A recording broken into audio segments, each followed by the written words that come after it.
Patay ang isang delivery rider matapos saksakin at barilin sa Bocaue, Bulacan. Ating saksihan.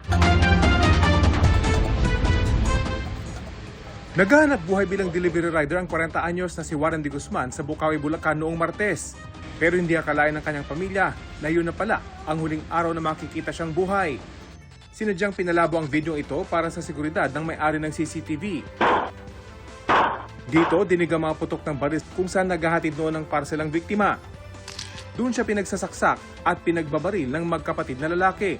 Ayon sa pulisya, nagiinuman ng dalawa nang mautusan ng nakababatang kapatid na bumili ng sigarilyo.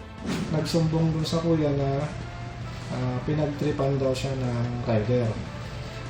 Doon yun siya, kaya nag-init tong isa, yung baril, yung isa naman kumuha ng kutsilyo, pinuntahan yung delivery rider. Ayon sa mga pulis, malalim ang saksak sa biktima sa iba't ibang bahagi ng katawan. 5 tama ng bala ang kanyang tinamo, pinakamalala sa mukha. Tingin ng pulisya, base sa sinabi ng mga nakausap nilang saksi, ang biktima ang siyang napag-initan ng magkapatid. Tinangka pa umunong tumakas ng mga suspect na sumakay ng bangka papunta sa kabilang barangay. Pero agad din silang naaresto. Yung isang suspect natin, tumalon doon sa gitna ng ilog. Yung isa, dire-diretso sa kabila, kaya sa kabila siya nakuha. Na-recover sa kanilang isang kitchen knife at isang baril na may 4 pang natitirang bala. Nag-file kami ng request sa RCSU natin. Wala pong lumalabas na ganong pangalan na nagmamay-ari ng baril.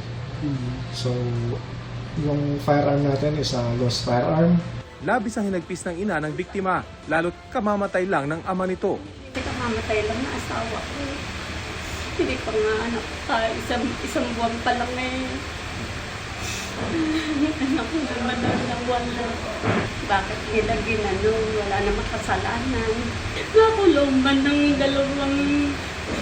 dalawang kumatay sa anak ko, hindi sapat. Nasampa na ng reklamong murder ang mga suspect. Hindi sila nagbigay ng pahayag. Ako si Rafi Tima, ang inyong saksi.